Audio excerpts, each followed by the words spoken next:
you should have seen the sea of police officers stretched up and down Throop Avenue.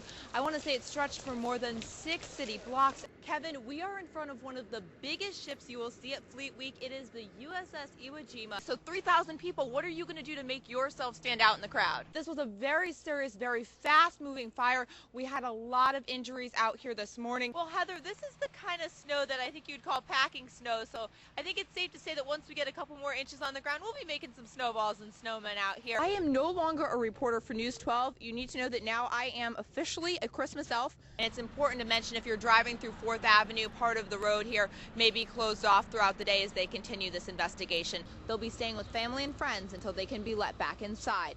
For now, reporting from Court Street, Brittany Oat, News 12 Brooklyn. On the outside, they can look identical, but it's what's on the inside that's different, even dangerous. Brittany Oat has this story you'll see only on 12. Sounds the same, looks the same, but could that Mr. Softy truck parked on your corner be a fake?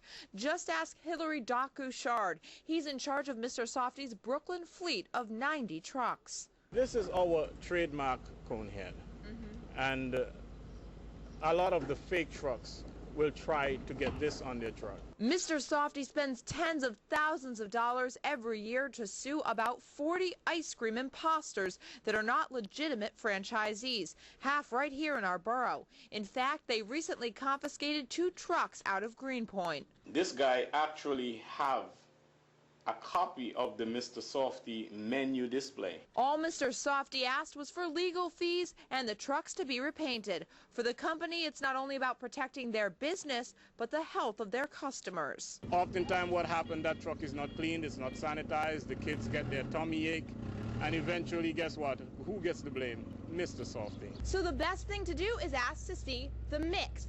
This can only come from a real Mr. Softy truck. It's gonna be Mr. Softy. Fake people can't have that. You can't copy that. No. They get in different kind of mix. That's what this concerned mom says she always does. I ask a lot of questions. That may come off as nosy, but I just rather be safer than sorry. In Coney Island, Brittany Oat, News 12, Brooklyn. A replica of the Statue of Liberty ripped from the front of a local store and stolen. Now it's resurfaced on the website YouTube, being destroyed in a vicious terrorist-style beheading. News 12's Brittany Oat has the story. Is it, you're in the broader sense? Vox Pop CFO Debbie Ryan is still trying to make sense of this anti-American video. It shows the Statue of Liberty replica that once stood outside her coffee shop being blindfolded, beheaded, and smashed. And slogans appear saying "Death to America" and "We don't want your freedom." I send such a message of hate, and that's just unfortunate, especially it's unfortunate in light of who we are as a community space. The 8-foot statue disappeared last month. Everyone thought it was just a prank. Then on the 4th of July, this video surfaced. Vox Pop is all about freedom of speech, but Ryan says this message went too far. It's theft, it's vandalism, and it's basically an attack on a community. An attack that's being taken seriously. Ryan says both the police and federal government are investigating. That's brought comfort to patrons who say the video is reminiscent of real terrorist videos. The worst side of human nature. I mean, just the attempt to silence people through violence. Instead, the video has had the opposite effect, uniting the community.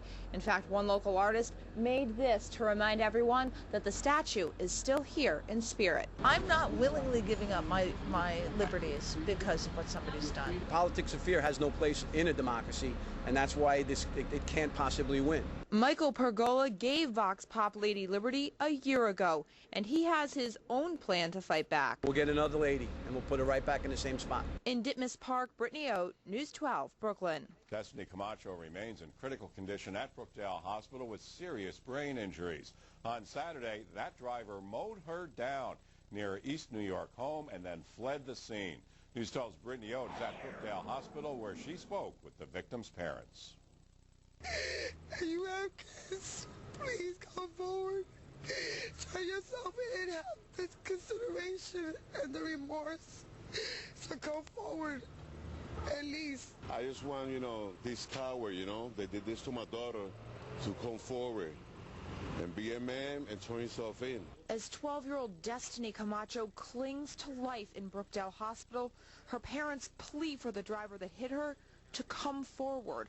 A white van struck Destiny near her East New York home Saturday, then took off. Her parents have been by her side ever since, praying for her, talking to her. What are you saying to her? I want her to pull through and achieve her dreams. She's outgoing. She want to be a singer. She's want to be an actress. She's actually in modeling. It's especially hard for Destiny's dad, who lost his other daughter to cancer 3 years ago. But he has hope for Destiny. She's a fighter like me, you know. I'm her dad. That's my daughter. I'm her dad. I'm a fighter, and I know she's gonna make it, you know. And while her family sits here praying at the hospital, back in the neighborhood, they're hoping that some surveillance video will hold the answer to whoever did this. Reporting from Brookdale Hospital, Brittany Oat, News 12 Brooklyn. They say they can't keep locking up the Plum Beach rest stop at night. It's a story we've been following since the beginning. Now the community wants to know who's going to take responsibility. News 12's Brittany Oat has this story you'll see only on 12. It was the site of a deadly hate crime back in 2006. After Michael Sandy was slain by 3 men at the Plum Beach rest stop, the community vowed to keep it locked up at night. And the police carried out that commitment until recently. 3 or 4 times out of 7 days it would be unlocked, and it shouldn't. Daniel Kavanaugh drives by the rest stop every night on his way to work. He explains why even 3 years after Sandy's death, it needs to stay closed. So the guy didn't die for nothing, and it doesn't happen again, or anything like that doesn't happen again. Police say they've been locking the gate out of generosity, but now they are too short-staffed, too overwhelmed to keep doing it. They say it's up to the Parks Department to lock the gate. The local civic association says the area is a jurisdictional nightmare. The parking lot technically falls under Parks, but the rest of the stop, well... Half of the roundhouse is city parks.